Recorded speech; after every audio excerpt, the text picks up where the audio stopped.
if you're not feeling happy in life, you can kind of reflect back on like, what were my goals and my dreams and things that I wanted to do before I was told like, you can't live your life like that, you know, and kind of evaluate that and look and see, is that something that I can incorporate into my life, you know? And I don't think it's ever too soon to start planning for something different. You know what I mean? I feel like especially the older people get in life, they're like, well, I can't quit this job and start my own business now, or I can't be an entrepreneur. You know, I'm already 50 or whatever. And it's not like that. Like, then one day you're going to look back at 70, you know, 20 years ago and go, golly, why didn't I do that? You know? And so I think that just to quit making excuses and just do it, you know, whatever it is, whatever that thing is for somebody.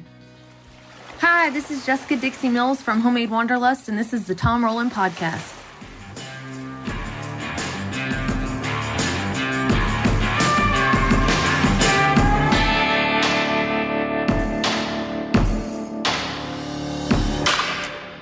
Hey, everybody. Welcome to the podcast today. We've got a great one for you. I love Instagram. It's very cool. And one of the things about Instagram is that I get to see what really cool people are doing. And our guest today is no exception to that. She is really cool and has got an incredible story. Her story is that she's a triple crowner, and she lives in the world of backpacking and hiking. And in the world of backpacking, the Triple Crown is completing the Appalachian Trail, the Continental Divide Trail, and the Pacific Crest Trail, which is almost 8,000 miles of hiking. Our guest today, Jessica Mills, she goes by Homemade Wanderlust, and she has some great social media. Just a few years ago, she had never even slept on a trail in a tent. I thought it was really funny. She told me that she's been on 3 backpacking trips in her life. One was the Appalachian Trail, one was the Pacific Crest Trail, and one was the Continental Divide Trail. I think that this gives her some very interesting perspective on getting started in something. She got a tremendous amount of experience very, very quickly. She's got some amazing stories to tell, including how and why she got started in this. So I'm really pleased to have Jessica Mills, Homemade Wanderlust, on the show today. I hope you're going to enjoy this conversation. Let's go. Okay, I am in Opelika, Alabama, sitting down with someone that I have tried to contact for a while. She's not easy to contact because you've been all over the place.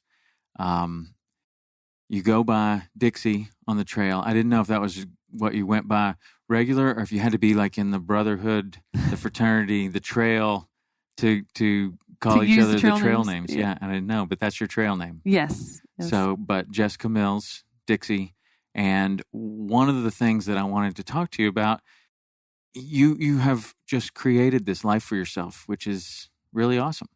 You have done the Appalachian Trail, you did the Pacific Crest Trail, and now you have completed the Continental Divide Trail. And that is known as the Triple Crown of backpacking, right? Yes, sir. That's correct. So how in the world did all this happen? It was almost by accident. I mean, I hate to, you know, obviously you don't just stumble around and then suddenly you've hiked, you know, over 7,000, however many miles it is. But it was something that the Appalachian Trail was something that I had wanted to do since I was a little girl. I mean, it's the first thing that I remember, you know, maybe other than like going to Disney World or something like that, you know, that I really wanted to do. And it all happened. I was actually up at Newfound Gap in North Carolina, Tennessee, and I saw a sign that said Appalachian Trail or Appalachian Trail. You know, that's a whole controversy in itself, but it's like either one, you know, we know what each other means. But, and I saw the sign and I was trying to read it, and I asked my mom what it was, and she was like, well, that's the Appalachian Trail, and that's where people walk from Georgia to Maine. And I said, well, I want to do that. And she said, okay, well, you can one day when you're grown, you know. And I was like, no, let's go right now. And she's like, we can't do that right now. So, you know, I thought, well, one day I will do that, and I'm going to, and so it always stayed in the back of my mind.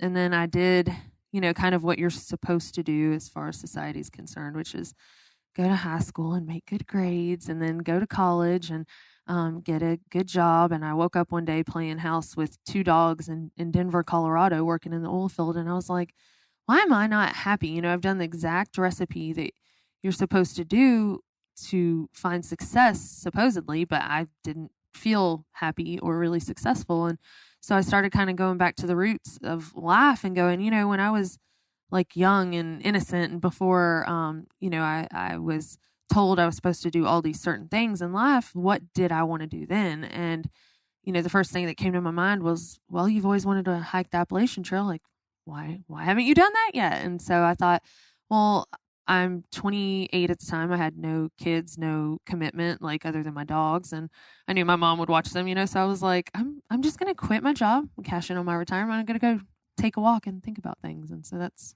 really how it all happened. and it's just that simple. You just woke up one morning and just said, enough of whatever this is. What do you think led to that? Like is it that you're just experiencing, you know, like, I thought it was going to be better than this. Like, and this job that you had, you were telling me before the podcast that you went to Auburn and you are an engineer. Yes. Right? You have your engineering degree.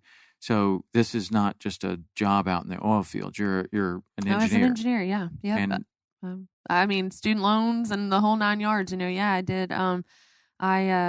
I went to Auburn University for biosystems engineering, and I worked for the Department of Agriculture in Alabama for a while, and I actually really loved that job. And then I moved out to the oil field mainly because of the promise of exploring the Colorado mountains. You know, it was like, because I didn't know anything about the oil field in Alabama. It's not, you know, this isn't an oil patch town or whatever, you know, here. And so, but a friend of mine got me the job out there, and he was like, you know, yeah, you should move out here and work for this company and everything. And I was like, I don't know anything about the oil field. And he said, well, are you an engineer? And I said, well, yeah. And he said, you're going to figure it out then. You know, I was like, okay, fine. But it just wasn't fulfilling. You know, it really, I don't know what it was. I mean, it wasn't a bad job. You know, it was a decent paying job. And but like I said, I felt every day like I was waking up and going to work and coming home and living for the weekends, you know. And I'm like, is there not a better way to design my life to where I have more freedom to actually live, you know, because we're only here. I feel like we kind of live backwards sometimes, you know, like we are always preparing for this greater thing. And then some of us are lucky enough to get there to retirement. Some of us don't, you know, so. Mm-hmm. But even retirement in itself, you see so many people that retire and then shortly after either they die or shortly after they are so bored that they go back to work or they create another job. It's like this retirement is put out there for you like it's this great thing, but then you get there and you're like, really? Like that's it? I mean, and so you're just kind of looking at that thinking that's not going to be me? No. I mean, I already kind of felt like you were saying, like this isn't what I expected life to be, you know, and it wasn't bad, you know, it wasn't a bad life or anything, but it just, I'm like, it could always be better, right? So you can right. That's something I talk to my kids about a lot is don't settle. Yeah. Like lots of people settle for an okay life. Yeah. And there's probably nothing wrong with that, except that it could be so much better. Right. And like, that's what I guess you saw. Now on the weekends, you're saying you're living for the weekends. Are you backpacking out there? And I was hiking. So I had actually never been on an overnight backpacking trip until the Appalachian Trail. So I've been on 3 overnight backpacking trips, AT, the PCT, and the CDT. That's so unbelievable. That's like you were saying, you know, you might not have known what a saltwater fish was, but you were like, well, I'm going to do this thing anyway, you know, and that's the kind of the same for me. I had been on day hikes and stuff like that. But I had never put everything in my pack and walked with it. And the first night I was cooking my dinner, I hadn't used my stove until that moment. And I was like, okay, how does this thing work? I can figure this out, you know, and that's just kind of how it was. Like, so when you decide that you're going to do this, you're going to quit this job and this Appalachian Trail is your target, your destination. What kind of time period are we talking about before you started? So I knew that I was going to quit that job somewhere around August-ish. And then on November, like the beginning of November, I actually quit. And then I was on trail by the end of March. So it was pretty fast. Yeah. It was less than a year of prep. Like I just woke up one day and I ran into a random guy. I went to this work function, a guy I worked with was like, can you please come and like help break the ice? Because in the oil field, there's some like whining and dining, and it's all about building relationships with people and whatever, and golfing and whatnot. And so I went to this thing, and I kind of ran into this guy who was randomly in town interviewing, and said that he had hiked the Appalachian Trail. And I went home that night, and that's when I looked in the mirror and was like, I'm about to do this. Like, it just reminded me of that thing that I had always wanted to do. So I'm like, if I hadn't run into that guy that exact day, it's like there are seeds planted over time, and then somebody throws a little fertilizer on, and then some water gets dumped on it, and then it happens. Have you ever? Do you know that person? I actually I reached out to him when I decided I was going to do the AT, but I haven't that much since then. I don't even think I have after I finished, but look what I you should. did. I know, like, look what you caused in my life just by randomly mentioning that you had done the Appalachian Trail. But yeah, it's kind of crazy. I think that we cross paths with people like that, and so you never know what effect you can have on somebody by just sharing something that you've done. And it's crazy. It's like right. But you're kind of more aware of that at that moment because you're like, you've already thought about it, maybe, or whatever. Right. I don't know. Yeah. But then, so you move back, and then you're going to do this, but you haven't put a backpack on. No, I didn't even own like a real pack. But you have a year there. Are you trying to get in shape? Are you trying to? Well, I had from, let's see, when I got home, it was December 1st when I got home to Alabama.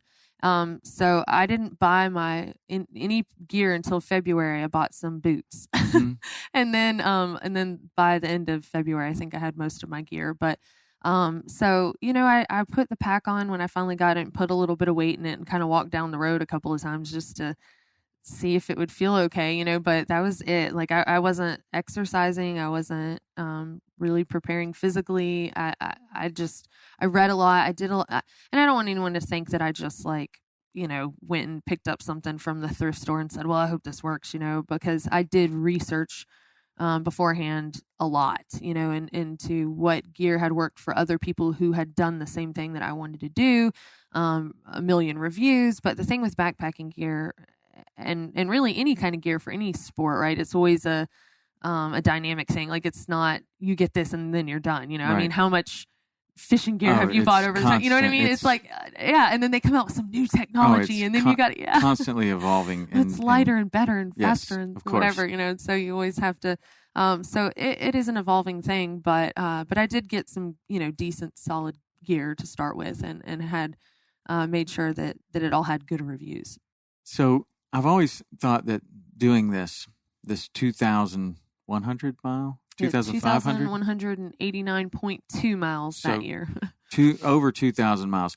And I've always thought that it would be a really cool thing to do. And I've done sections of the Appalachian Trail, and I've done sections of the Continental Divide Trail, and never done anything on the Pacific Crest Trail. But in my time in Yellowstone, you come across some of those places, and then you just kind of think about, wow, that'd be pretty cool to walk from Mexico to Canada. Right.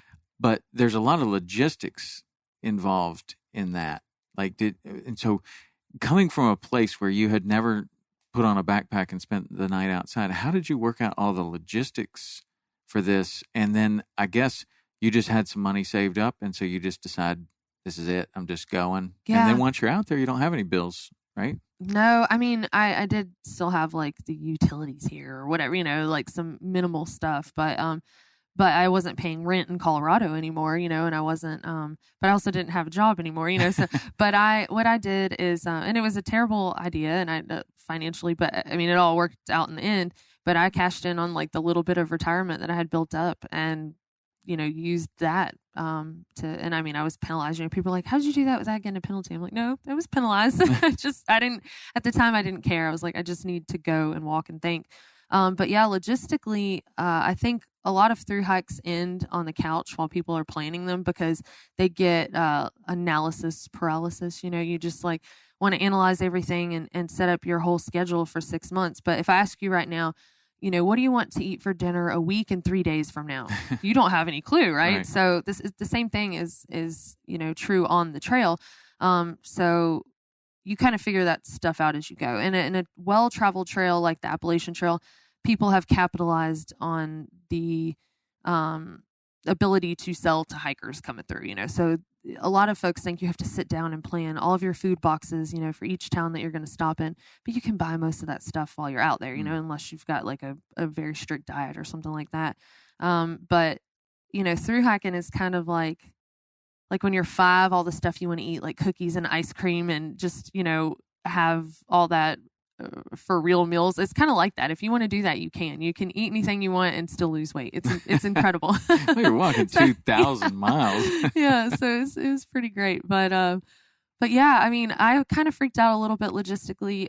But I knew as long as I had everything I needed to live, like I'm not going to die in this first 3 to 5 day stretch. When I get to the next town, I can figure it out from there, and like I said, people have capitalized on the opportunity. There are gear stores, there are outfitters and things like that. So you don't have to, stress over it too much. But. So I would imagine a lot of through hikes also die on the couch when somebody's thinking, I really need somebody to do this with me. Like, yep. And then they try with their friend. Their friend's like, are you crazy? I'm like, not doing I'm that. not Yeah. doing that. Like, that's same. That was how it was with me. I mentioned it to a couple people and everyone's like, maybe I'll come hike a section with you or something. And nobody did. Right. Nobody And so you just said, I'm just going I'm along. doing this. I've always kind of been like that. And I don't know, it probably came from my mom. She's kind of like that, but it's like when I've made up in my mind that I want to do something, I really would love to have the company, but I'll do it by myself if I have to. And, so, I moved to Colorado by myself. I went hiking out there by myself a lot. And then, I decided I was going to do the AT by myself. And it's funny you say that, because when I told my mom, she was like, oh no, I knew eventually one day you were going to do this, but I was really hoping you'd be married or have a boyfriend to do it with or something. And she's like, I really don't want you to go alone, but I know you're going to do it. So, whatever. And I did, and it worked out. So what is it like when you have zero experience, but obviously very driven, and you're in the parking lot, and now this thing's about to start? Like, I can't imagine. I would think that, between the three, and correct me if I'm wrong, but you did the whole Appalachian Trail, and then the Pacific Crest, and then the Continental Divide. I would imagine that the hardest had to be those first couple of days on the. I mean, I don't know. No, is it? No, I was. So if you look to like my first video on the Appalachian Trail, I was so nervous. Like my first few moments, I was like, I'm about to hike the approach trail. And I was like, my voice is shaking. And I honestly was crying. I was like tearing up before I started, talking to my phone about it. And, but honestly, I'd love to say that when I started the PCT that I wasn't nervous, but I was nauseous on the bus ride to San Diego, which is where it starts near there.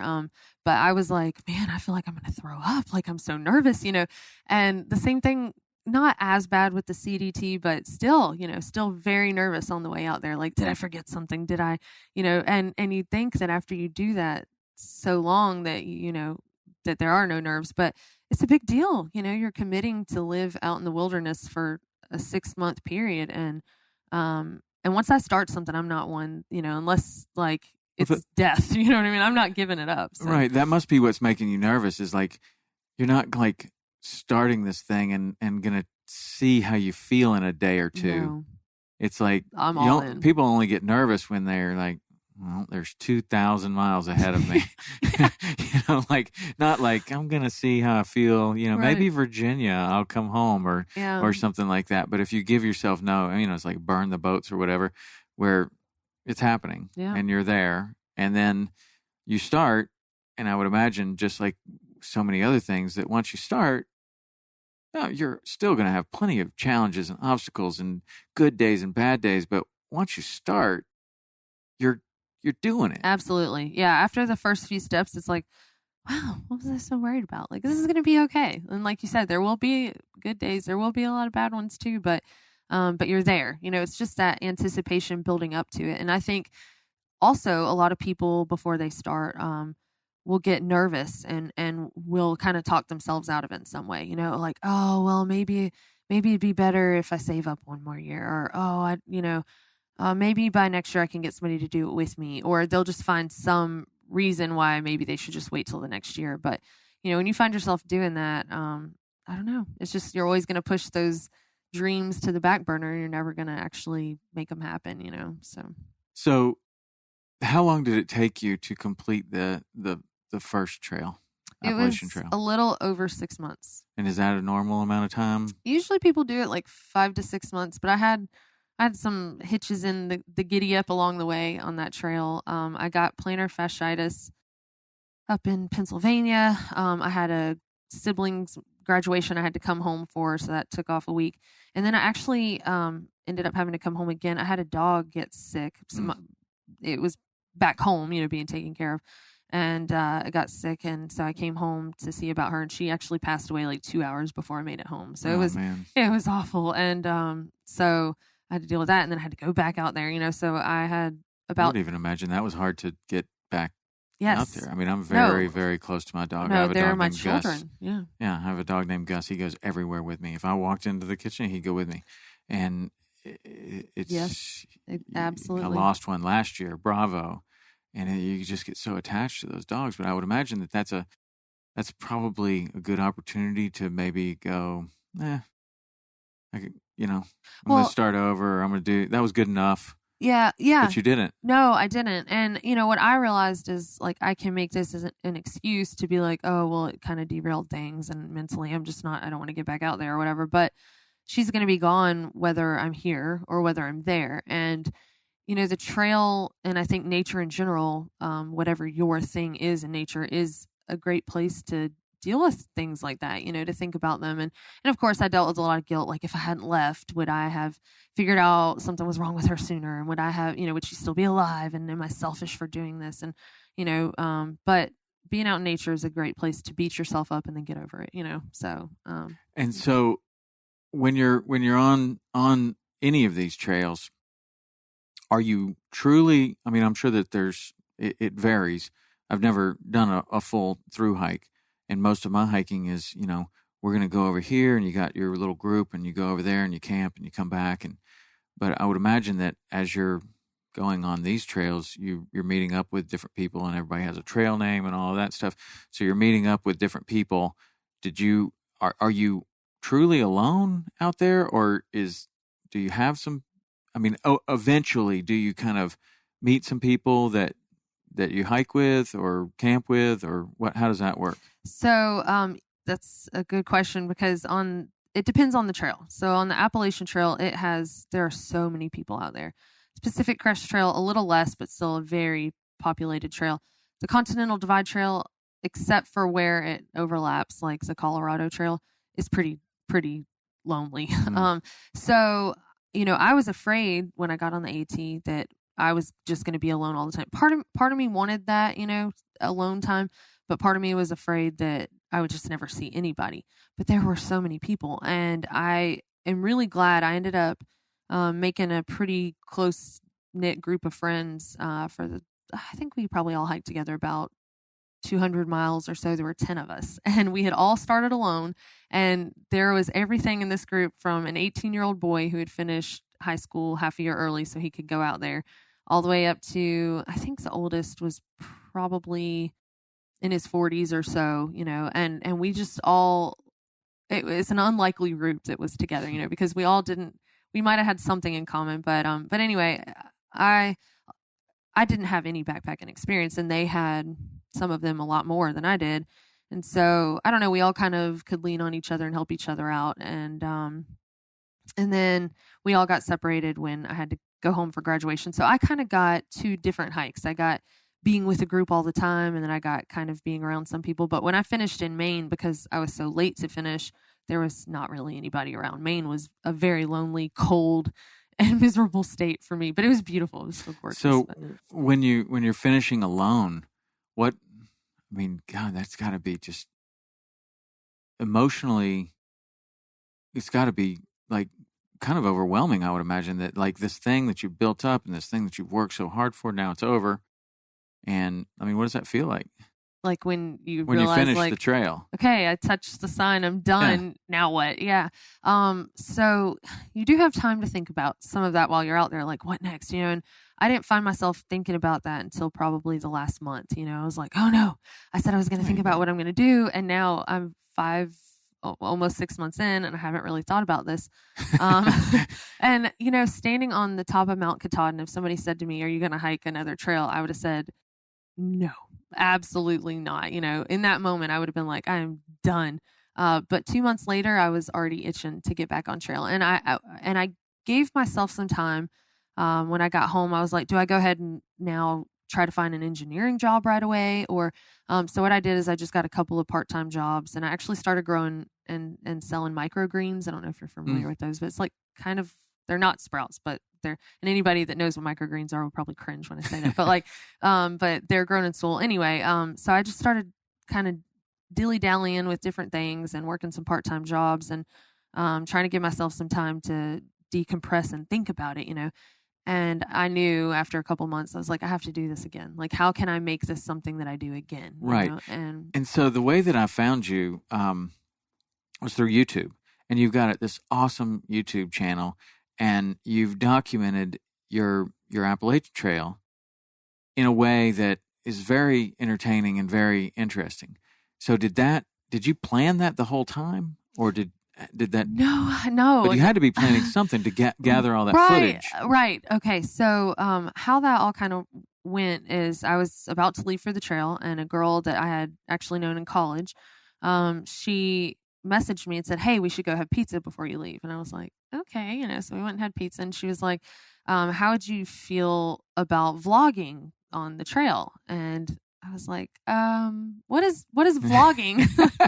I know what a blog is. I'm doing a blog, but is that the same thing as vlogging? And she's like, no, it's like, you'd have like a channel and you'd post videos and that way your friends and family could keep up with you. And she said, I've kind of wanted to learn to edit anyway, so I can only edit so many videos of my dog, right? And so what do you think about just while you're out there kind of recording some stuff? And I was like, that's kind of cool. Like that would be neat for me to be able to share and actually show my friends and family what's going on and maybe children someday or whatever. And she was like, okay, well, let's do this. So I would just record videos of some of what was going on, and then I would upload it to Dropbox when I got to town, and then she pulled it off of there and just edited it. So you're carrying a computer with you? I did not. I did it on my phone, so you can get the app. So I recorded everything on my phone and then just would upload on Wi-Fi. Everything on the AT is from your phone? From my phone. It was like an iPhone, I don't even remember which one now, 6 or something like that. Yeah. Mm-hmm. That's cool because,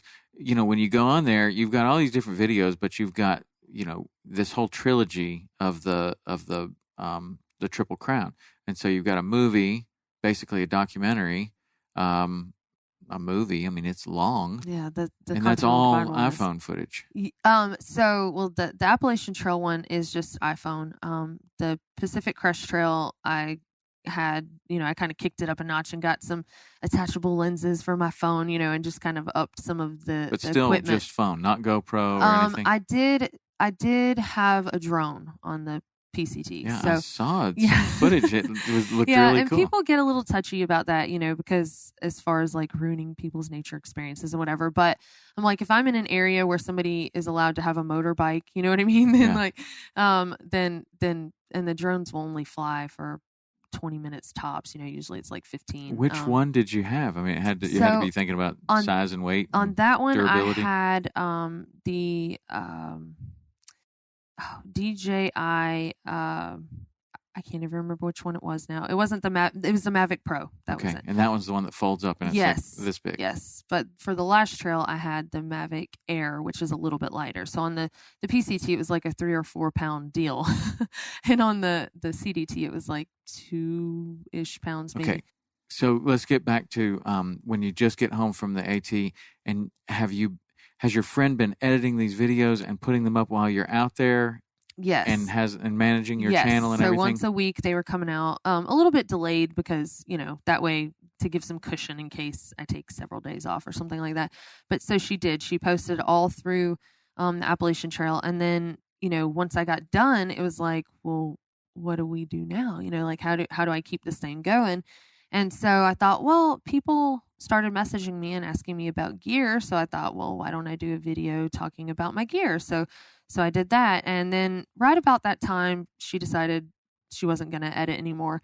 And I was like, oh man, but I kind of want to keep this going because I felt like, if I can get out there and do this, other people can too. And how do I share this information to help other folks get out there if they decide they want to do this, or even weekend trips, And so I ran into a guy that I worked with at one of those part-time jobs. I was working at Academy Sports and Outdoors in the camping department because I was like, I know I can talk to people about camping, And so he was like, I went to school for radio, television, and film. Maybe I can help you learn to edit. And then he saw me like passing out, trying to watch him edit because I was working like 4 different jobs and trying to do a YouTube channel and whatever. And he was like, how about I just edit these for you for now, And so then when I started the PCT, he was like, okay, I guess I'm your editor now, and Wow. So he edited those videos. So when your friend's putting these up on YouTube and stuff, and you're out on the trail, and you're going for a week at a time, maybe, I don't know. Yeah. And then you come back and you're like, wow, people are really watching these. Yeah. Was it growing? It was growing. And I basically, since I started, when I started the Appalachian Trail, I've almost every single week had a video come out. Whether it's me actually backpacking or me, providing educational information so that other people can get out there and do it. Of course, people who aren't interested in backpacking still enjoy watching the videos of like what's going on out there. You know what I mean? So, right. So those videos tend to do better than just the information.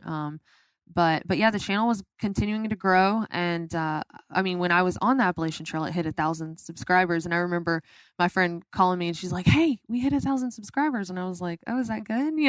Cause I didn't know.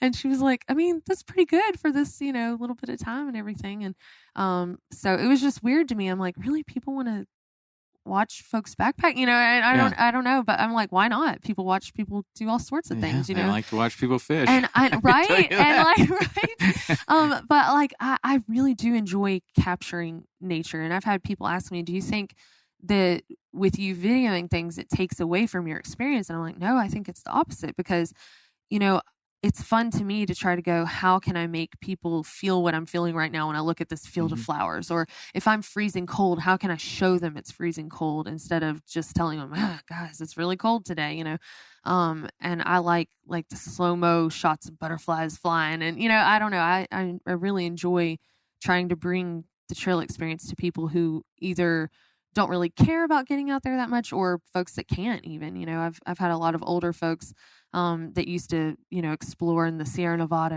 and, tell me that they used to love getting out there and they never thought they'd see it again. But now watching the videos, they were able to. And so that's pretty cool to me. Well, I think that you're coming at it from a really interesting perspective. I think that the fact that you had zero experience going in and people are giving you their opinions and telling you what they think you're going to do and probably, these are the boots you want and not those. Yes. And this is the stuff you want and not that. And listen to me, I've been doing this all my life and stuff. And so, there's like this intimidation factor. Then there's this just total unknown. Then some of the stuff's super expensive. And you've worked your way through all of that. And now you have as much experience as anyone. And I don't ever preach to people like that because of the folks that did that to me. But you came from a place of knowing absolutely nothing, and it wasn't very long ago. No, so you can remember what it feels like to walk into the store and look at 50 different kinds of backpacks and go, I don't even know what any of those are. Yep. And why would that one be $1,000 and this one's $100? Yep.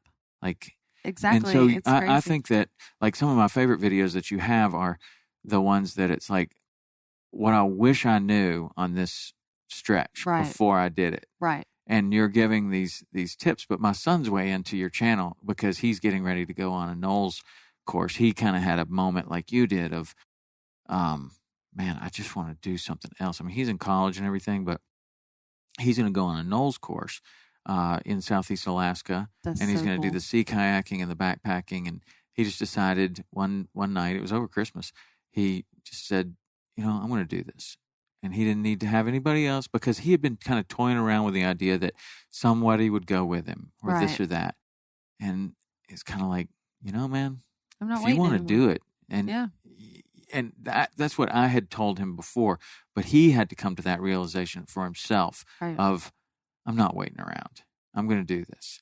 And so he's pretty excited about it, but he's kind of going through this thing of, we've done some camping and stuff like that, but he hasn't done any backpacking like this. So he's coming from your perspective of really knowing nothing, walking into a store, having a budget, not being able to just buy anything he wants in there. Besides that, he doesn't even know what he wants. Right.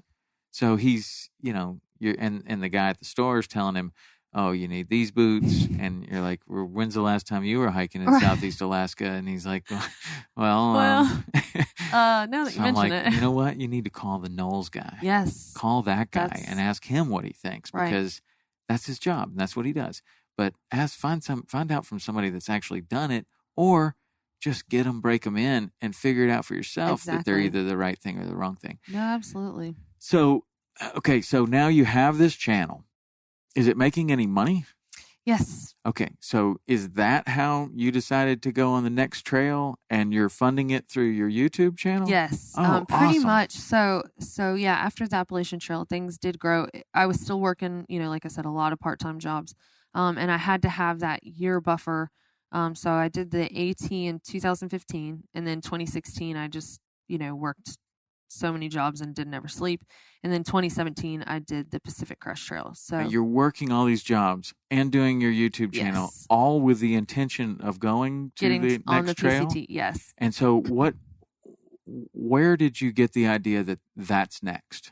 It just seemed like, well, after I did the Appalachian Trail, I was like, man, doing the Triple Crown would be pretty cool, So is that something that people talk about? Like, it is. I was not aware of it until I was on the Appalachian Trail and heard people talk about it. And so when people say things like that to me, I'm kind of like, I wish you had never told me that, because then it's like, oh, that's another thing that I can put on my to-do list, but I don't know. It's just that overachiever thing, it's like, oh man, I could just be satisfied with this, but but I'd always heard that the Continental Divide Trail was the hardest of the three, because it's the least traveled and, easier to get lost, and grizzly bears and so I thought, well, I'll ease into it, so I did the AT, and then I knew the PCT was the next most traveled. So that was why that one was next. How did you figure out how much money it would take to do the PCT and take the time off of work? And I mean, you already had this experience of going on the AT, right? But did you have a financial goal that you're like, once I get there, I can go? Or did you say, on this day, I'm going regardless? I pretty much said, on this day, I'm going regardless, but I knew that I was pinching pennies for sure beforehand. So I wanted to know that I would have $1,000 per month, basically. That's kind of the rule of thumb on the AT and potentially even the PCT. It's close, to be comfortable. Now, you can certainly do it for much cheaper than that. You can certainly spend a lot more money than that.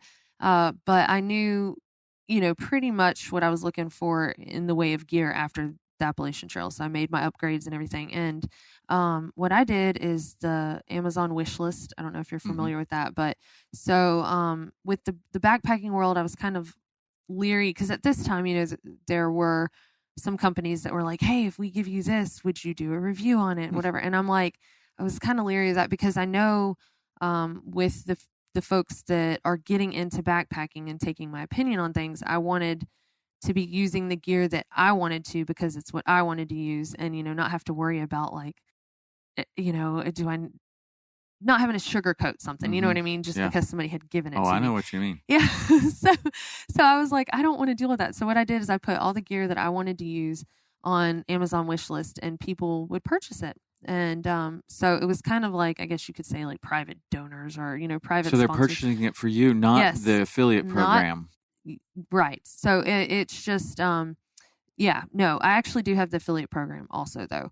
And when I talk about gear that I've used, I'm comfortable with using affiliate links through Amazon, because I'm talking about stuff that I've used. Like, I would never mention something or post something, that I thought was bad and put a link to it, but so I do some of that. And I've just like slowly tried to find ways to basically monetize my hobby and continue to do it. So God, I love that. That is so cool, because like we just live in such an exciting time that Yes. that you can do that. Like Yes. YouTube and the internet and podcasts and all of these ways allow people to do things. I mean, you're basically a professional backpacker. Isn't that crazy? Yeah. And that did not exist. Yeah. I mean, there's No. no way that existed. No. If you were a professional backpacker, you would be carrying something valuable from one place to another, and people would pay you for your service. That Yeah. would be the only way. Right. And Right. now it's like you could be a professional anything with I mean, it's just a time of complete limitless possibilities. Yeah, it is a crazy time to be alive. But I just feel like people see other people do things like that and they think, oh, that's for those people, or I could never do that. But it's like, no, you can. Like, if I can do it, you can do it. Why not? Why can't other people do it? So, and nowadays, like platforms like, I don't know if you're familiar with Patreon at all. Uh-huh. But so I have Patreon. There are just so many different ways for people who are producing content or creating content to monetize what they love, so that's super cool. And when you like you're creating or you're capturing all this content, and then this other guy that you were working with is now the editor of the PCT stuff. Yep. And so you're doing the same kind of deal. You're just putting it on Dropbox, and he's picking it up, and this thing's growing even more while you're on the PCT trail. Yes. Mm-hmm. And are you surprised when you come into, yes, little cities or whatever? Yes, because it just kept going, and I was like, wow, like even though this trail is a little less traveled, I'm still getting more traffic on the channel, and I don't know, it blew my mind, and I remember Aaron saying, like, one day you'll hit 100,000 subscribers. And I was like, nah, I doubt that. I was like, the backpacking community is so small. Like, not that many people are going to be interested in this. And he's like, no, I really think it'll happen. And so when I went to start the CDT this past year in 2018, he said to me, I don't want to just watch anymore. And I was like, what do you mean? And he's like, well, I kind of want to go on one of these trips. And I was like, I don't know how I feel about that, because like, how are you going to edit and backpack and, everything? And he's like, I don't know, but I could also help capture things, like you're never really in the videos, unless you're like selfie mode, because, you're the one always with the camera. And he's like, what if I went and kind of captured some of that too? And I was like, that does add a different dimension to it. And so I was like, but you've never done a backpacking trip, and he said, well, you hadn't either before the AT. And I was like, okay, this is exactly what exactly. I was like, this is exactly what I preach to people, is that you can do it. And I was like, I can't believe you're going to do the hardest of the 3 Triple Crown trails as your first backpacking trip, but let's do it. Let's go. And he did it. So did you encourage him to get in shape and break in his boots and get the right gear and all that stuff, or did he just do exactly what you did? He pretty much did the same. I mean, I don't think that he was. I think that he was walking a lot more. Actually, it kind of worked out for the best. But his car broke down right before he left, and so he was having to walk to Dollar General to get groceries and stuff like that. So he would just put a pack on and then go get his groceries and then walk back to his house. So he was getting a little walking in just before, but not too much. But he knew about gear, in pretty good detail, just because he had been editing videos at that point for a while, Our editors become expert fishermen without ever catching a fish. Wetting the line, yeah. Exactly. Well, that is super cool. So the Pacific, we're just kind of glossing over the Pacific Crest Trail, but that is just an incredibly beautiful area, and it really is. It takes you a tremendous. Is that a same length of time? Is that a 6-month trail? It is. It took me right about 6 months. And even though it's a little bit more, I was worried about that. I was like, man, the AT took me almost 6.5 months. And I finished on a snowy, icy Katahdin, and I didn't even know what crampons or micro spikes were. So I didn't have those finishing. I should have. But so then I get out on the PCT, and the game kind of changed a little bit, because it was a longer trail. But it is, there's a lot less elevation change. So the AT has the most up, down. Even though in general you're at a lower elevation than on the Pacific Crest Trail.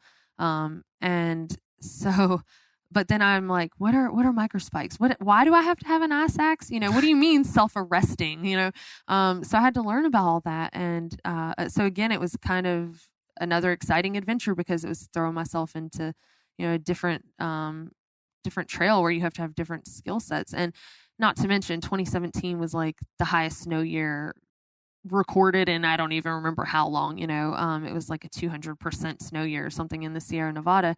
So I'm going through, the problem isn't the snow so much. I mean, that is an issue, but when snow melts, it turns into raging rivers where it used to be like a cute little trickle of a stream.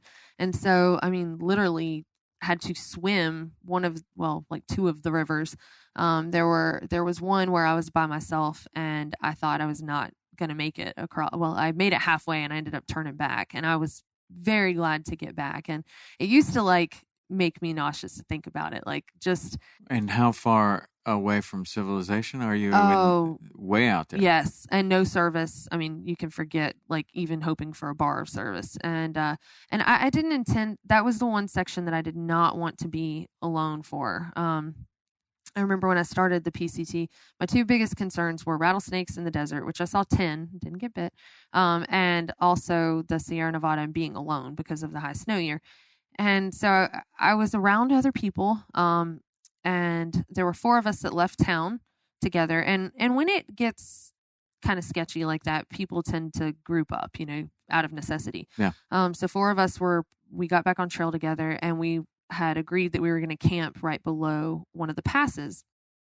And so I took my time and I actually went fishing. I had a little tenkara rod. So I was fishing in one of the little ponds there lake, whatever. But I went to go catch up with them because I knew we weren't doing that many miles that day. And the only guy that was camped where we said we would meet was an Australian guy. And I was like, where did the other 2 go? And he said, they decided to go up and over the pass today. And I was like, well, I guess it's just me and you then, So the next morning we woke up and you try to get up and over those passes early while the snow is still hard. That way your microspikes or crampons bite into the snow instead of it being slushy and slippery. So we go up and over, and he looks in the valley and he's like, wow, there's way more snow in this valley than I thought there would be. And I was like, it's a 200% snow year. What'd you think? And he's like, I don't know if I can do this. And I'm like, are you thinking about going back? And he said, yeah, I think so.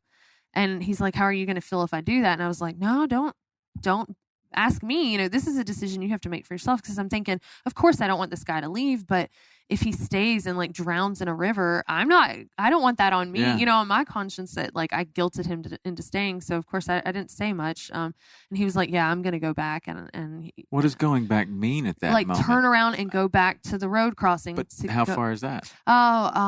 It was only at that point, like 12 miles or something, probably. Well, that's a pretty significant decision. It is. But, and that's why it was like he could go back 12 miles or continue like 80, to the next stretch, the next So at that point, he just, you see people, I don't know if you call that quitting or if you just call that, I don't know if I want it as bad as I thought I did. Right. Is it worth risking my life for? Right. And he's probably got, I don't know, kids, other things that he's thinking about. Yeah. And wasn't worth maybe it. I really didn't want to do this that bad. Did you ever have those moments to where you thought?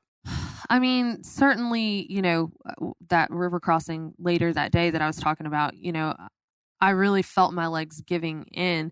And I was like, well, this is where I become an obituary in the paper. It was like the strangest thought. Like, they still got to find you. Yeah. this is where I become a mystery, or whatever. Yeah. But, I mean, when I turned around and got to the other side of the bank and I just laid there and cried like a little girl for a while, and was kind of upset at myself at the same time for taking that risk, because I was like, I could have camped right here and waited till the next morning like I ended up doing, instead of being so stubborn. And I promised myself at that point that if I'm going to do this, then I need to slow down and do it as safely as possible. Because the problem with taking too much time is that you don't get to Canada before the snow hits. So although I want to like get through this part of the trail and hurry up and get to Canada because I'm kind of, on a time limit there, you also have to do it in a smart way, and safe. So I stopped and I camped right there, and within 30 minutes, these 4 guys showed up, and they were thinking about crossing too, and then they decided, no, we'll wait, because a lot of times when you wait it out, and you probably know this, the water level is usually lower in the morning than it is late in the evening because the snow and ice refreezes. So sure enough, it was a little bit calmer in the morning for all of us, but I hiked with the rest of the four of them for the rest of that Sierra Nevada stretch. And we all looked out for one another. So it is funny how like the worst days sometimes can turn into really good ones, But, so many metaphors for life. Yes. Gosh. Yes. So many lessons that you learn on the trail just relate right to regular life. It's pretty crazy. Yeah. And so let's just finish the PCT.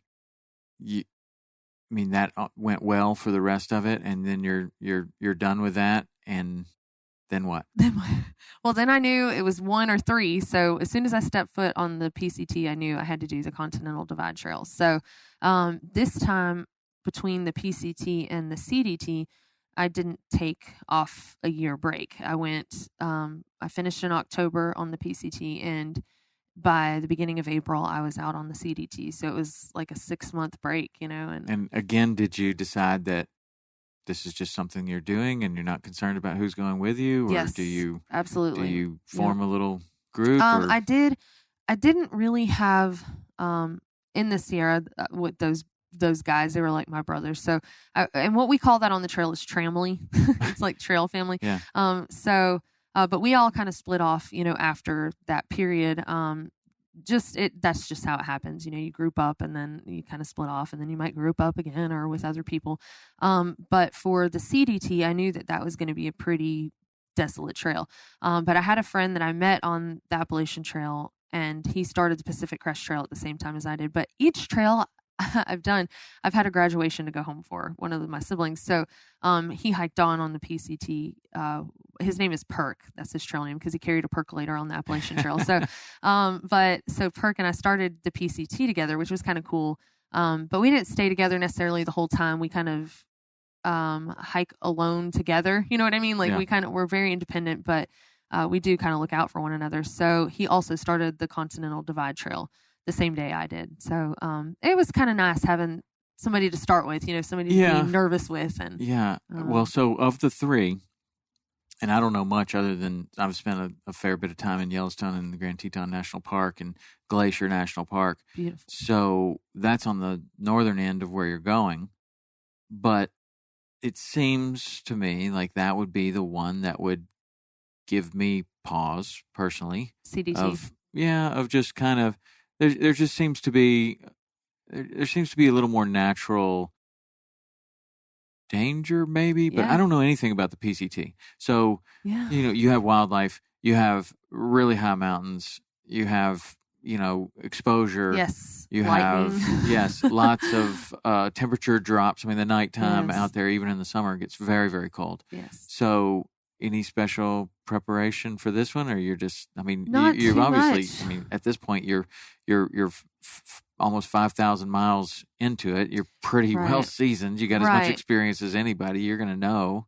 Well, and luckily, a little at a time, each trail kind of taught me something different. So on the PCT, I also had to deal with desert. It was 700 miles of desert. Now, the PCT desert isn't the cliche like desert that you think of where you have absolutely no shade, but the CDT is more like that, So also the Pacific Crest Trail desert still had some natural water sources where there are some on the CDT, but some of those water sources are cow ponds. So you've got a cow standing in the water going to the bathroom, and you're like, I'm going to scoop this water and drink it now. Sick? No, we use Sawyer Squeeze filters. I don't know. Does that work? Yeah.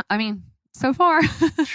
Well, you would know real quick. Yeah, I got Giardia one summer. You? Yeah, and it is no joke. And it's not like, I think I might have Giardia. No, you do like a goose. Sorry for the graphic, you do. But you do and, like a goose. I was still courting my wife while we were, we were dating, and there were times when we were in the drift boat going down the river, and I've got Giardia, and there's no choice. When you got to go, you got to go. So I knew at that point that she was probably the one. That she was a keeper. Because if she could handle that, then it was all going to be fine. But when you have Giardia, and if you drink from the wrong water source, it does not take long. So you're drinking from a lot of natural water sources. Yes. Now, so with the advancements of those filters and stuff, has that led to more people doing that trail? Like, I don't know. 20 years ago, we didn't have those kind of filters. Yeah. Your boiling you water, could use iodine, bleach. or bleach Yeah. or something like yeah. that. And I did actually, my filter froze one night. And so I had to be a little selective at that point and be a little careful and boil some water. And I borrowed my friend Perk's filter for a couple sources. But then I hightailed it into town and got some bleach, as soon as I could, until I could get another filter ordered and sent out to the trail. But yeah, I mean, it's certainly more convenient. It's more lightweight than some of the pumps and stuff that people used to use. But yeah, that was just one of the challenges with that trail. You're absolutely right. The exposure is more so too on the PCT than the AT. On the AT, it's like the green tunnel. You're always in trees. But the CDT, there, when we captured this too, we were up in Colorado and at least 2 or 3 miles from any kind of tree line, up 13,000 feet or so. And I heard something buzzing, and I had my trekking poles kind of tucked under my arm. And I heard something buzzing, and I'm like, is that a bug? And I'm looking around and everything. And then I realized, I'm like, no, it's the tips of my trekking poles buzzing. And so I'm like holding my trekking poles, and I hear bzzz, and I'm like, and then I finally catch out the corner of my eye, my hair is standing up. And I mean, sure enough, we'd kind of been hearing some thunder, but there's not much that you can do except go, Right. Or, I mean, I know they have the lightning stance and all that, but I just wanted to get to tree line. I just wanted to hide up under some trees, and but I knew it was 2 or 3 miles either way. So my best thinking is just get up and over this thing. And so I looked at Aaron, and I was like, Aaron, do you hear that? My trekking poles are buzzing, and that's the guy that edits.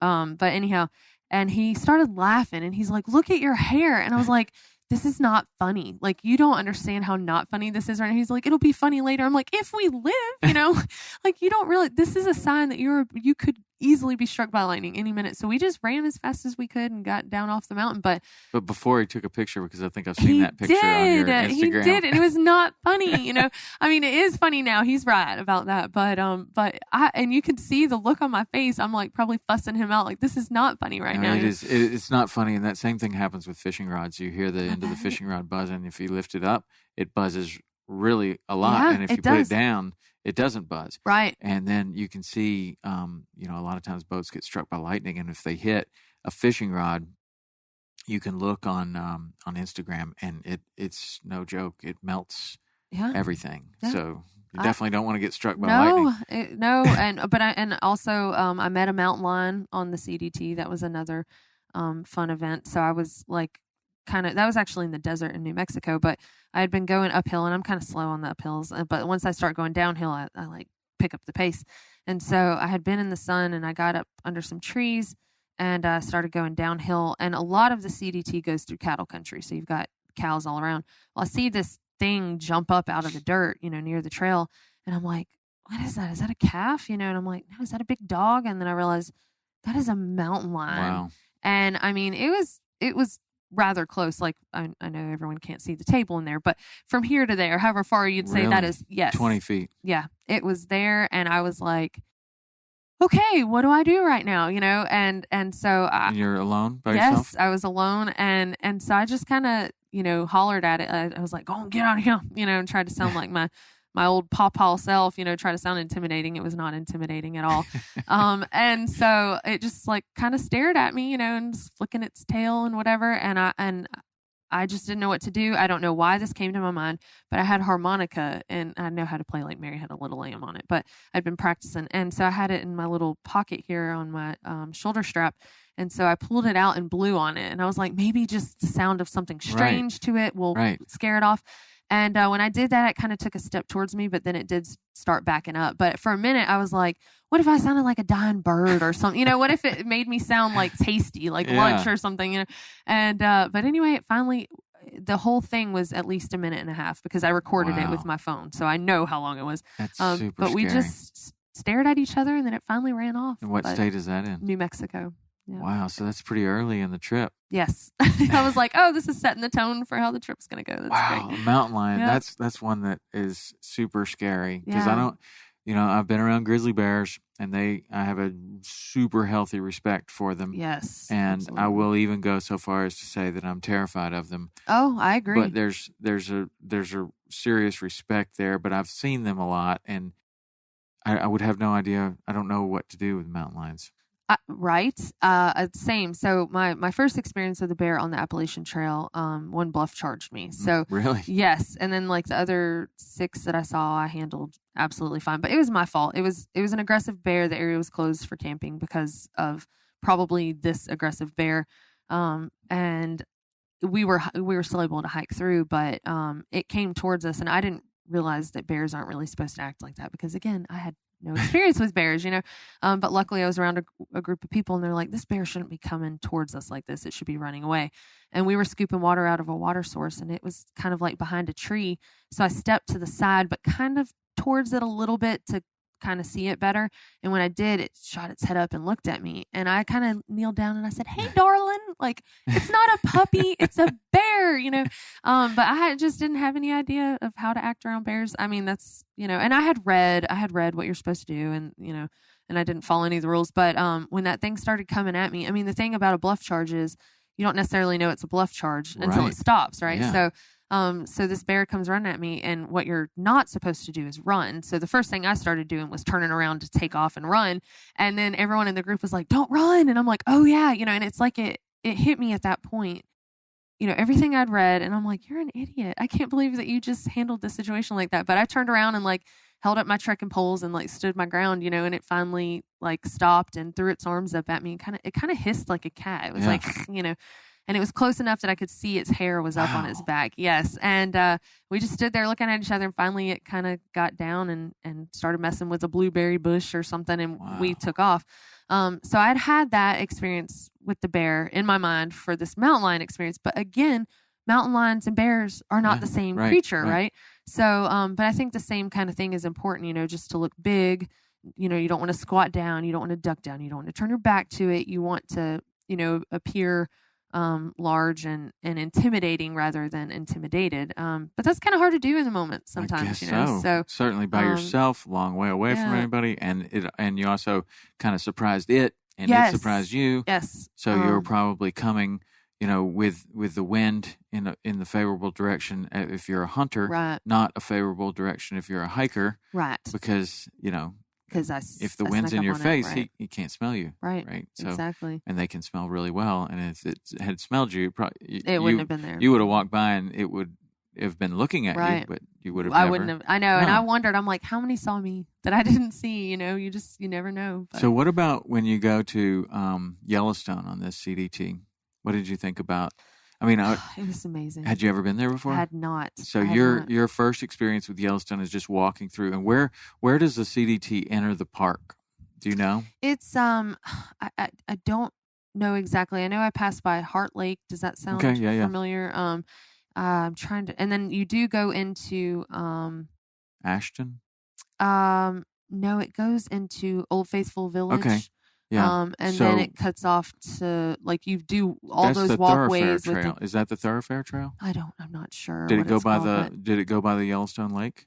I guess I went by so many lakes. So I know there's like on the if you're looking at it on the western side, there's Ashton, and you can go from kind of Ashton. You can do the Beckler region, which is tons of waterfalls, and then you go up to Old Faithful. Okay. And that's probably, if you said you went to Old Faithful and then kind of come over there like that. But I'll have to look at it on a map. But I've done that Beckler region, which is just absolutely gorgeous. Have you seen Lone Star Geyser? Yeah. It goes like within 0.2 of Lone Star Geyser. Like you walk next to it. So that was my favorite geyser, I think, in the whole park. I really enjoyed it. I about posted a picture today of eating some Fruit Loops while I was sitting there watching that one erupt. Yeah, but, some of the backcountry geysers are, if you hit them right, and sometimes you're hiking through there and you have no idea that doesn't go off every hour. And you get back there and it's going off, and then you read about it, and it's like maybe it goes off every month, or maybe it goes off, and you just happen to go by when this thing just goes. And I've walked by this one called a Kindness, and it's a very infrequent one, and it starts out as just a hole in the ground, a dry, hot hole in the ground, and then it just slowly fills up like a hot tub. Yeah. And then it just looks like it's just going to be a hot pool thing. Pool of water. And then it starts bubbling. And I went there with my dad, and we're like, oh, well, we'll just have a sandwich right here. And we watched this thing fill up, and then we watched it start bubbling. And then it went off for about an hour. Oh my gosh, and that is then so I cool. was like, well, that's my favorite one I've ever seen. And then I go and read about it, and it doesn't go off that much. And so we just experienced this really cool thing that together. You just happened to be there at the right time. Right, I know. It was amazing. So did you have any problems with wildlife in the park? Because there's all kinds of it. There are a lot of different things there. The first grizzly bear I saw was just south of the park. I'm trying to think of what that creek is called, but like Weasel Creek or something. I can't remember. But it was probably like 10 miles south of the park or so. Maybe a little less than that. But I was ahead of Aaron. We were hiking near each other that day. He was probably half a mile behind. And I got to this creek, and I was about to go, Mink Creek, that's what it was. I was about to go across it, and whenever I approach water and like all of those willows and stuff like that, I'm always like, hey, bear, because you think about if you're sitting right next to that running water source, you can barely hear somebody come walking up. So they can't either. And so I always holler out, and I don't care if I sound like a crazy person or not, or I'll sing or I'll, always make noise. And so same thing, I got there and kind of hollered out, and I saw across the water, the grizzly bear just kind of like walked through the trees, and I could see its silhouette and clearly see the hump, and everything. And so it just went on by, moseyed on down. And I was like, wow, because that was the thing that I was worried about on the CDT were grizzlies.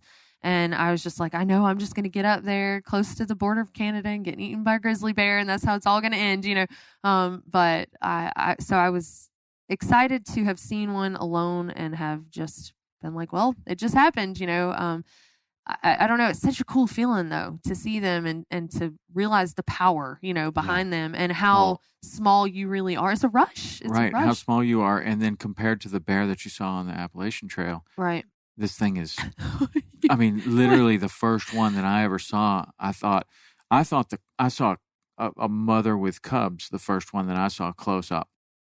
And I thought the cub was the adult bear. Yes. And it walks by, and it's framed in trees, and so there's willows and stuff like that, and then there's an open spot. So the bear walks right through there, and I'm like, oh, there's a grizzly bear. Yeah. Well, then here comes another one. Oh. Okay, and then so I'm focused in on this thing that's like this big. Well, then something this big walks into the same thing, and it really, really freaked me out because I thought the baby was the mom. One.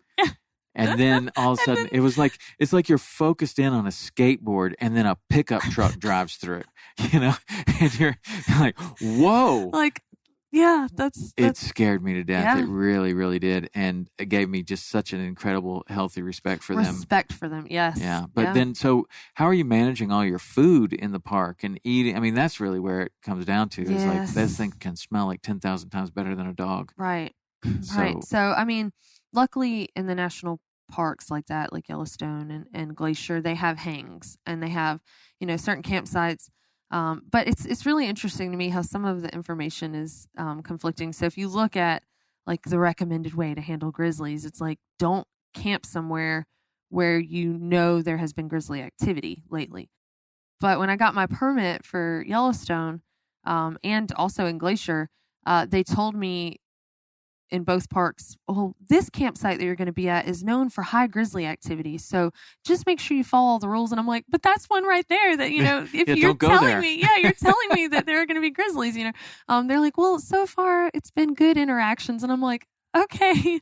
And it was fine. And actually at the one in Glacier where they told me there was high bear activity, and there was also a sign posted, sure enough, that morning leaving camp, I saw one, but I didn't have any bad experiences with the grizzlies. So, it's very eerie seeing their tracks and, wolf tracks too, following, especially not hiking. I followed some wolf tracks for like 2 or 3 miles and I was like, so what's the strategy on the night hiking? Just like, why are you even doing it? Right. On the Appalachian Trail, I did some night hiking, to try to catch up with people. Okay, I get that. On the CDT. On the CDT. In the northern CDT. Because I was trying to get to Canada before the snow dumped on me too Okay. much. Yeah. So, I not hiking in grizzly country is not necessarily something I want to do as, a pastime. But well, a lot of people do it. I mean, when my niece was working in Yellowstone, and she used to tell me they would go night hiking all the time, and I'm like, why? why? Like, you do see really? some cool things sometimes, some different critters you wouldn't necessarily see. Stars are But amazing. yes, and luckily I never spotlighted a grizzly in the middle of the night. I think I might have just died right there if that had happened, because and I remember being a little girl and learning about grizzly bears in like first grade or something, and thinking, why on earth would anyone ever put themselves in a situation to be harmed by this animal? And then I'm like, oh well, I guess I get it now. Because it's incredibly beautiful out there, and you want to see it, and there's only one way to see it, is on foot. Yeah, in a lot of those places. I mean, a lot of them. Yeah. Some of them you can take courses, but really to get back into some of those places, the only way to do it is by foot. Yeah. And if you want to really see it, it's an overnight trip. Yep. Or 2, exactly. or 3, or the whole thing, or 5, or whatever. Yeah. Gosh, I mean, what you have done is just it's really, really incredible. I mean, you have seen the most beautiful parts of this country on foot. They are incredible. And you've figured out a way to do it and get paid for it, at least enough to continue to do it. Yep.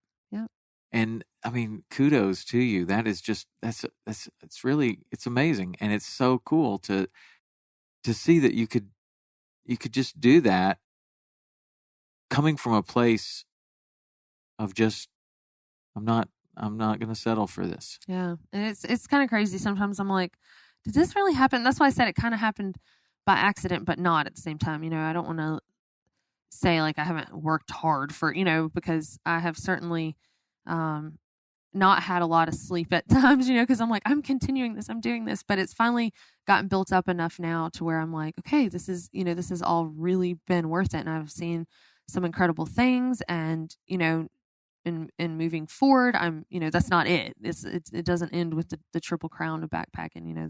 There's more to come. So you went through college, you get your degree, you go and you get a couple of jobs, you end up in this oil field, and here it is, you've arrived, so to speak, but you're not happy. So now you're thinking, well, maybe this will do it. And so you hike the Appalachian Trail, then you hike the PCT, now you hike the CDT, and you've got this Triple Crown. Is there any feeling of accomplishment?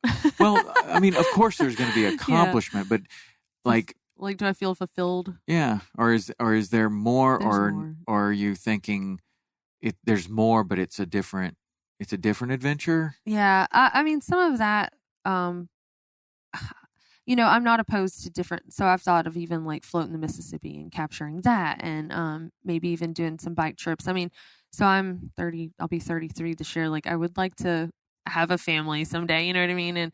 And that's not something I've ever been like impatient for, but now I'm like, okay, eventually that would kind of be nice.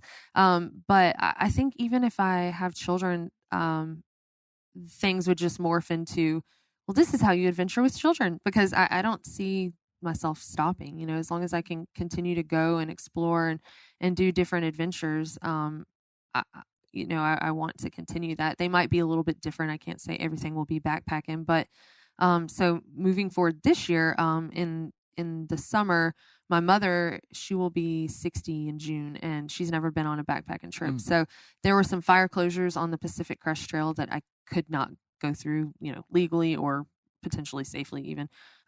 So I'm going to fill those in this summer with her, and I think we're going to probably end up doing about 400 to 500 miles or so, just because I want her to see some of the other stuff too. So just 400 miles. Yeah, right.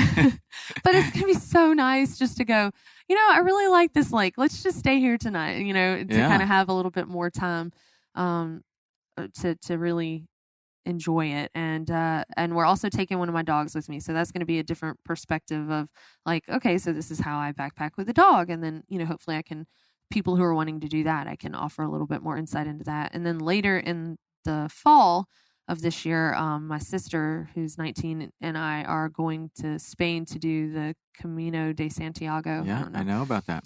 So it's more of a like hostel to hostel, town to town kind of thing. But so it's more of a cultural experience.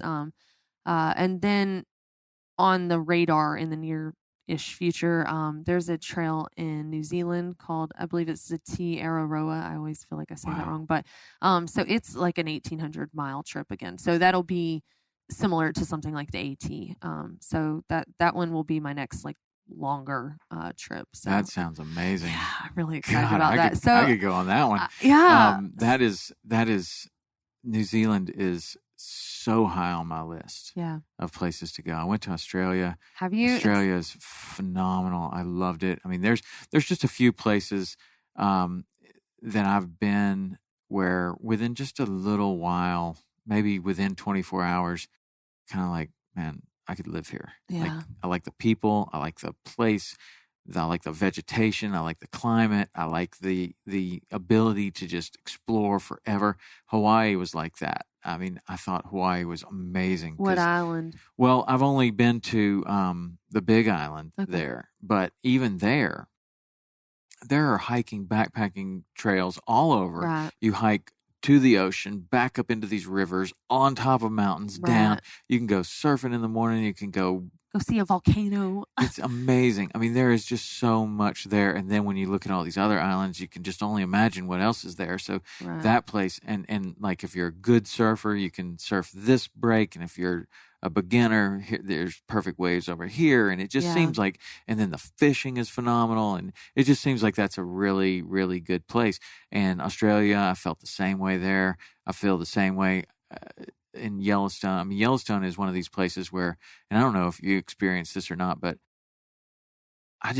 when I got there, and every time I've ever been to Yellowstone, there is this energy I feel there that is just almost indescribable, but it's just like, it's pretty magical. Wow. Yeah. Like, I feel it here. Well, imagine if you had been the person who walked up on Yellowstone and was like, is the world ending? Like, Jim you know Bridger. what I mean? Like, like Jim Bridger and John Coulter. I you mean, walk up you there read and those you're books. just like, what is happening? And I mean, a place that like is warm, the ground is warm all the time already steals my heart, because like I'm cold natured, so a place that I can walk through and I'm like, wow, it's pretty hot right here, that it's like just radiating up from the ground, even when the air is smell cold. Like eggs.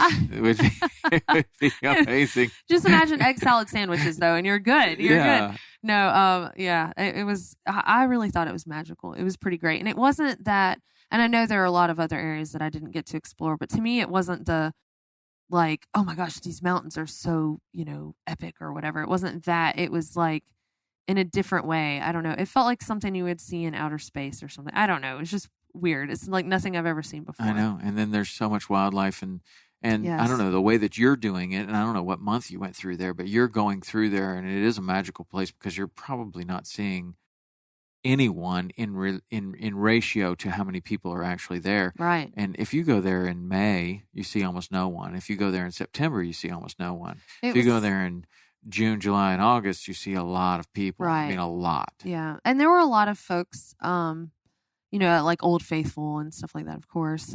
But I feel like a lot of people don't want to get out and explore, and anything that they have to like walk too far to go check out, Well, there's a couple of things going on there. First of all, Yellowstone is the size of a state.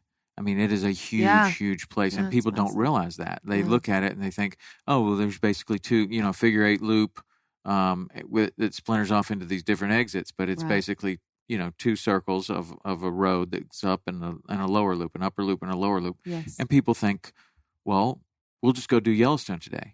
Well, to do either one of those loops is absolutely a full day. Yeah. If you walk down the boardwalk, that's all you get. You better get back in the car and keep going because you're not going to make it through the whole day. No. And then you probably left out of Jackson, Wyoming or somewhere. So it's a 2-hour drive up. Right. Now you're trying to do the loop and back down. Right. I mean, that is a major day of driving. Yeah. And so people, I think, get started and they have great intentions of going to places and hiking and doing stuff. Right.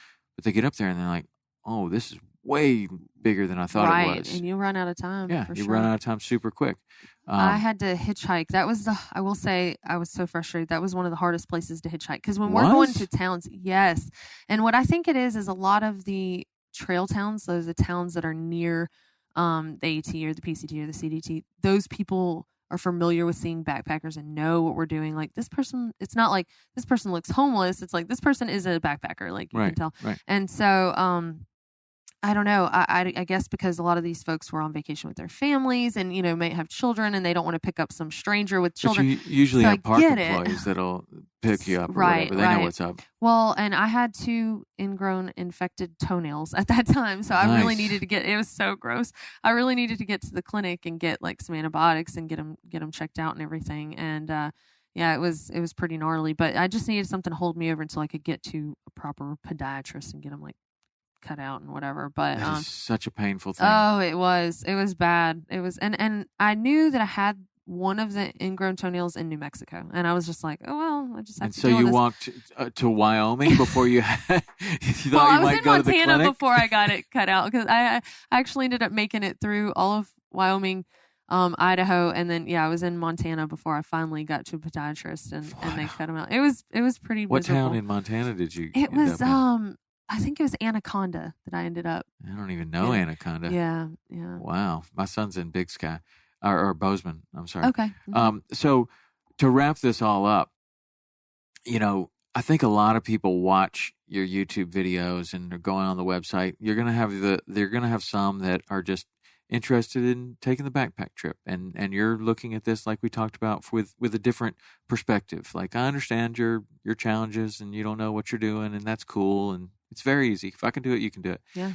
But then there's this other group that you're talking to, I think, and those are people that have this nagging kind of bellyache of settling for wherever they are in their life, and they see that you changed it and you made this change. Maybe they don't want to go hiking, but maybe they want to take this change. Something else, yes. Right. So what do you take away from your experiences, really all 3, and this whole journey of changing your life? What kind of advice do you give people? And I'm sure you have a lot of people sending you emails asking you for advice. Like, I want to quit this job. I don't know what to do. What kind of advice are you giving?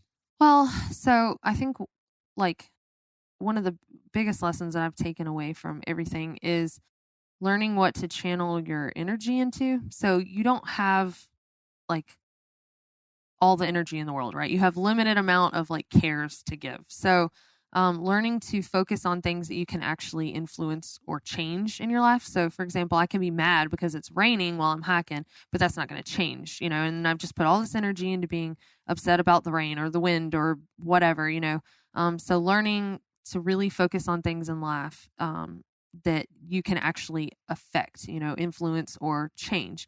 Then also, I think when you want to make a big change in your life, you just have to stop, like we talked about earlier, that like analysis paralysis. You just have to go for it. You just have to take that step.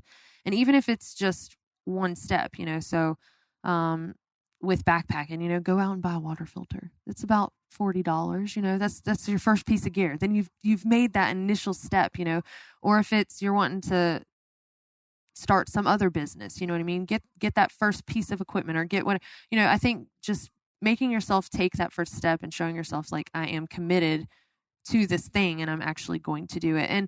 And kind of keep a check on that back burner, because I feel like everybody pushes all these things to the back burner. And if you're not feeling happy in life, you can kind of reflect back on like, what were my goals and my dreams and things that I wanted to do before I was told like, you can't live your life like that, and kind of evaluate that and look and see, is that something that I can incorporate into my life, and I don't think it's ever too soon to start planning for something different. You know what I mean? I feel like especially the older people get in life, they're like, well, I can't quit this job and start my own business now, or I can't be an entrepreneur, I'm already 50 or whatever. And it's not like that. Like then one day you're going to look back at 70, 20 years ago and go, golly, why didn't I do that? And so I think that just to quit making excuses and just do it, whatever it is, whatever that thing is for somebody. Even if the first couple of steps are wrong. Yes. Right? At least you're taking steps. I mean, you can look at the channel, my videos from the AT versus, the CDT, and they're like night and day, so if somebody wants to start a podcast, it doesn't have to be perfect, you just have to do it, because to start with, nobody cares, nobody's listening, nobody. This, what we're doing right now is a great example. I sat around thinking for a year, I think I'd like to have a podcast. Like, Yeah. I think I could do a good job on a podcast. There's a lot of people I'd like to ask to sit down and talk to. And I just thought about it and I got wrapped up. And I'm a guy that has started numerous businesses Right. and has done lots of stuff. And I'm very happy with my life. Like, I Right. couldn't be any happier with my Right. life. I'm not, but here I am getting caught in exactly the same thing. Yep. On a very simple project. Like, so You just do it. finally one day I just said, you know what? I'm just buying this and this and this. And if it's wrong, whatever. I'll fix it. And I'll it was change wrong. And it was wrong. Right. It wasn't it wasn't what I have now. And this is way better. Right. But you don't know until you get out there Right. and do it. You don't. And I think too, the other thing that I've really kind of taken away is like, if you don't design your life how you want it to be, somebody else will. Like, you will fall into somebody else's default design for your life, you know, whether that's society or your mom or your spouse or your whatever, you know, you have to take control of it and you have to drive it. And if you don't, then, you know, then it'll be driven for you. So, and I don't like that. I don't like somebody else driving my car, you know, I'm going to drive it. So, yeah. What do you think about, and I'm sure that you encountered this, even though you said that your mom was really super supportive.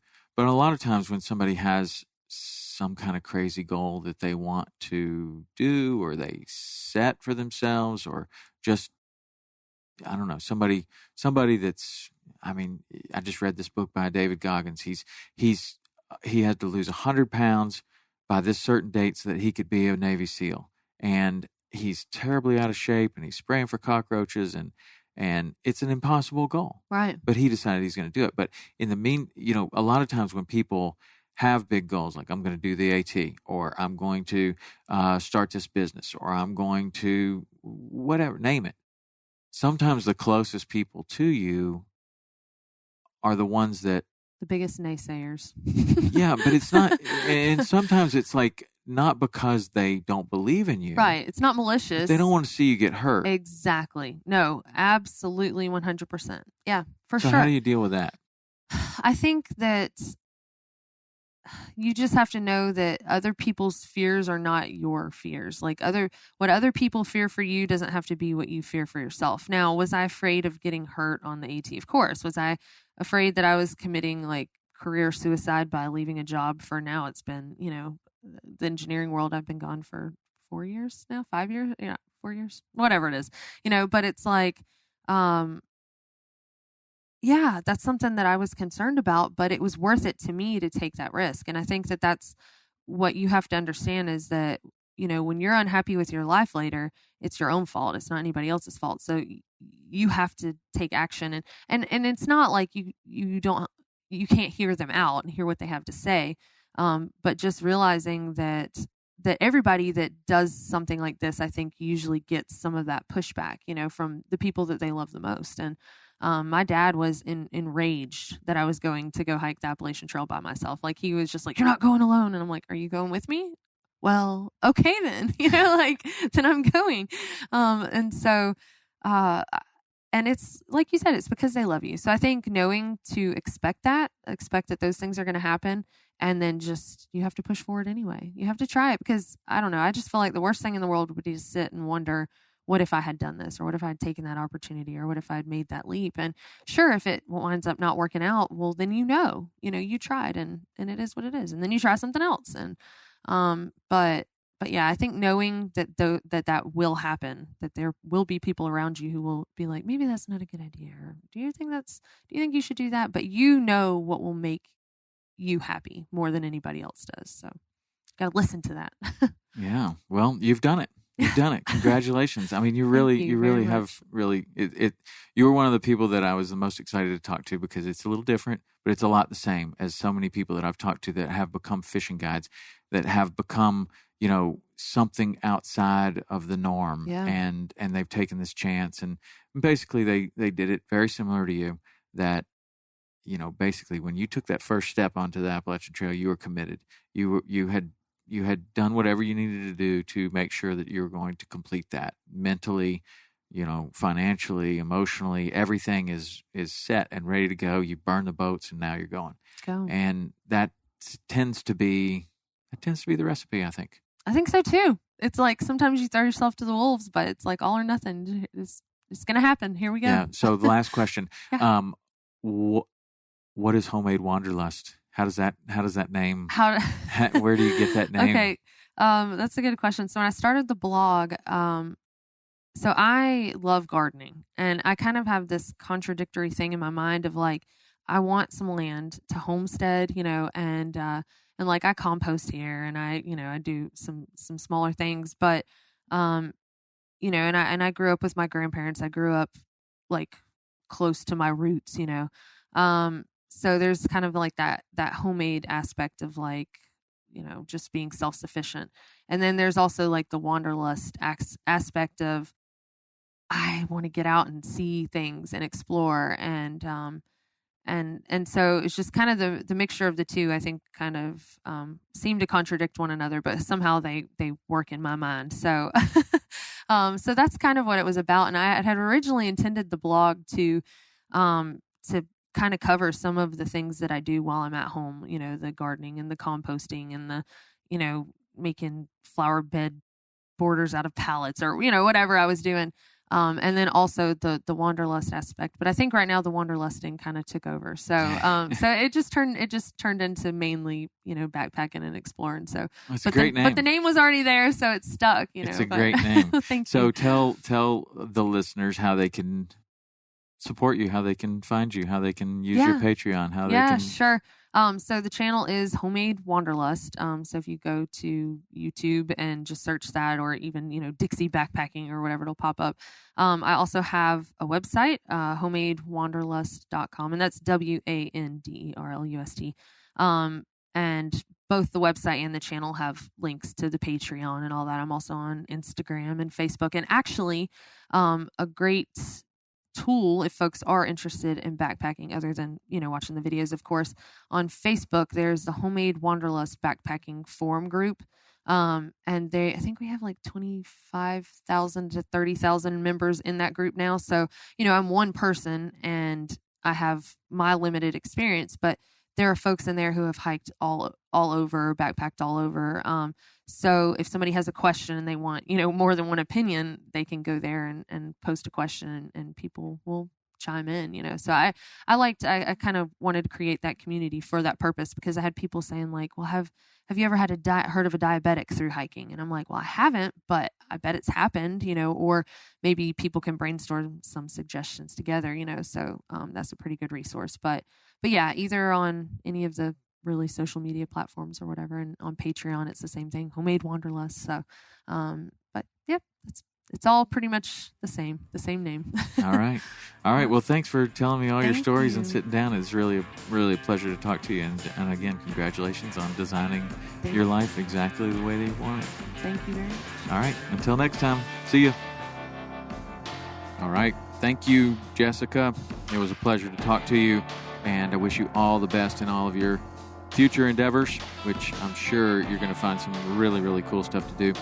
And we will be following Homemade Wanderlust on all the different social media and watching your videos on YouTube. They're outstanding. And you know what? If you, Jessica's story, it's just so awesome. She had zero experience, but she had a lot of desire. And she certainly didn't let her lack of experience stop her. So if you've got something that you're trying to do, man, by all means, get out there and don't let a lack of experience deter you from going after whatever it is that you want to do, whether that's hiking the Appalachian Trail, becoming a fishing guide, becoming a hunting guide, changing jobs, doing something that you want to do. Lack of experience, honestly, it doesn't even matter. It's all about the desire, the want, the work ethic. Once you do find out what you want to do, it's all about the work ethic. How hard are you willing to work to make it happen? And what risk are you willing to take, like Jessica did? So anyway, great episode today. Thank you, Jessica, and we will continue to follow you. All right, till next week. See you.